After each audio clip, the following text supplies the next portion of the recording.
যে সমস্ত বিধায়ক তৃণমূল কংগ্রেসে চলে গেছেন তৃণমূল কংগ্রেসের প্রেমে, তাদের অবস্থা সেই প্রেমিকাদের মতো যারা প্রেমিকের নামও বলতে পারে না আর প্রেমিকের নামে মাথায় সিঁদুরও পড়তে পারে না, কিন্তু প্রেমিকের সাথে প্রেমে মগ্ন। যে অ্যান্টি ডিফেকশন ল, সেই অ্যান্টি ডিফেকশন ল বলে যে নির্বাচিত বিধায়কদের মধ্যে যদি 2/3 আপনি অন্য দলে নিয়ে যান বা 2/3 সংখ্যক বিধায়ক যদি অন্য দলে যায়, তাদের সদস্যপদ খারিজ হয় না। এক্ষেত্রে মুকুল রায় একা গেছিলেন, তিনি অসুস্থ, তার দ্রুত সুস্থতা কামনা করি আমি।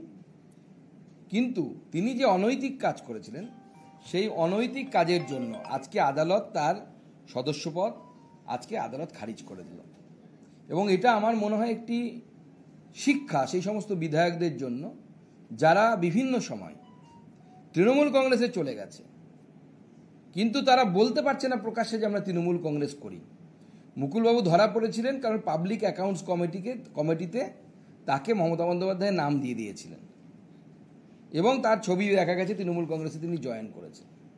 তো যে সমস্ত বিধায়ক তৃণমূল কংগ্রেসে চলে গেছেন তৃণমূল কংগ্রেসের প্রেমে, তাদের অবস্থা সেই প্রেমিকাদের মতো যারা প্রেমিকের নামও বলতে পারে না আর প্রেমিকের নামে মাথায় সিঁদুরও পড়তে পারে না, কিন্তু প্রেমিকের সাথে প্রেমে মগ্ন।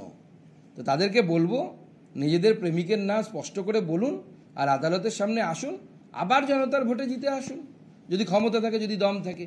আমি আলিপুরদুয়ারের বিধায়ককেও তাই একই কথা বলবো, আরও অন্যান্য বিধায়ক যারা আছেন, যারা চলে গেছেন, তাদের ক্ষেত্রেও তাই বলবো। কারণ আমরা 77-এ ছিলাম, আমরা বাই ইলেকশন কয়েকটা হেরেছি, বাদবাকি আমরা 68 এখনও আছি। তো স্বাভাবিকভাবে এই রায় একটা বিশেষ একটা উদাহরণ সবার সামনে রাখবে। এবং আমার যেটা মনে হয়, যেটা এই মুহূর্তে বাংলার রাজনীতিতে সব থেকে বেশি জরুরি, সততার রাজনীতি, ক্লিন পলিটিক্স। এই ক্লিন পলিটিক্সের একটা উদাহরণ আনবে।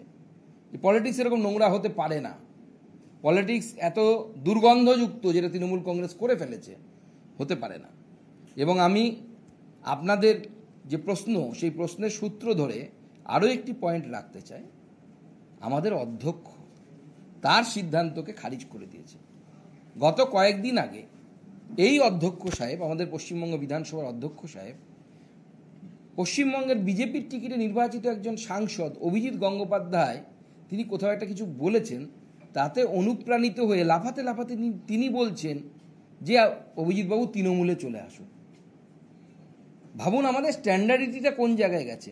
আমরা এটা অল ইন্ডিয়া লেভেলে ভাবতে পারি যে কোনো একটি স্টেটমেন্টের পরিপ্রেক্ষিতে আমাদের লোকসভার সাংসদ মাননীয় ওম বিড়লা সাহেব কোনো সাংসদকে বলতে পারে মিডিয়ার সামনে যে আপনি বিজেপিতে চলে আসুন? জীবনে বলবে না, কোনো বলবে না। কিন্তু পশ্চিমবঙ্গে সেটাই হচ্ছে। বিধানসভার মধ্যে দল পরিবর্তন হচ্ছে ঝান্ডা ধরে। বিধানসভার মধ্যে দল পরিবর্তন হয়? বিজেপিতে তো বহু নেতা এসেছে, তাবর কংগ্রেসের নেতারা এসেছেন, তারা কেউ লোকসভাতে দাঁড়িয়ে পতাকা ধরেছেন? এটা ভাবতে পারা যায় কোনো? অথচ লোকসভার মধ্যে পার্টি অফিস আছে আমাদের, কিন্তু ওখানে আমাদের জয়েনিং হয় না। প্রত্যেকটি রাজনৈতিক দলের অফিস আছে লোকসভাতে, কিন্তু বিজেপি কোনো দেখবেন না যে ওই রাজনৈতিক অফিসে আমরা দল পরিবর্তন করছি। এই যে রাজনীতিকে নোংরা করার খেলা, এই নোংরা খেলায় মেতেছে হচ্ছে তৃণমূল কংগ্রেস এবং মমতা বন্দ্যোপাধ্যায় এবং তার ভাইপো। দুজনের গালেই সপাটে থাপ্পড় মারলো আজকে হাইকোর্ট। কথা আপনি উল্লেখ করলেন, আলিপুরদুয়ারের বিধায়ক, আমরা বাই ইলেকশনে যদি কংগ্রেস বিধায়ককে দেখেছিলাম তিনি দল পরিবর্তন করেছেন, বাইরন বাবু। এরকম একাধিক যারা দল পরিবর্তন করেছেন এই টেনিয়ারের মধ্যে, তাদের বিরুদ্ধেও কি আপনারা এই রায়কে সামনে রেখে? দেখুন বাইরন বিশ্বাসের ক্ষেত্রে এই আইন প্রযোজ্য হবে না, কারণ উনি একমাত্র এমএলএ ছিলেন, টোটালটাই চলে গেছেন, অতএব 2/3 মেজরিটির উপরে হচ্ছে। কিন্তু বাদবাকিদের উপর অবশ্যই এই আইন বলবৎ হবে। আমি এই মুহূর্তে কিছু বলবো না, তার কারণ আমাদের রাজ্য সভাপতি এই বিষয়ে সিদ্ধান্ত নেওয়ার অধিকারী, তিনিও সিদ্ধান্ত নেবেন। বিরোধী দলনেতা আছেন আমাদের, যিনি বিধানসভায় পার্টিকে লিড করেন। অবশ্যই লজিক বলছে বিজেপি যাবে। আরো ভালো ভালো খবর দেখতে সাবস্ক্রাইব করুন বাংলা হান্টের ইউটিউব চ্যানেল। বাংলা হান্টের আরো খবর দেখতে নজর রাখুন। বাংলা খবর মানেই বাংলা হান্ট।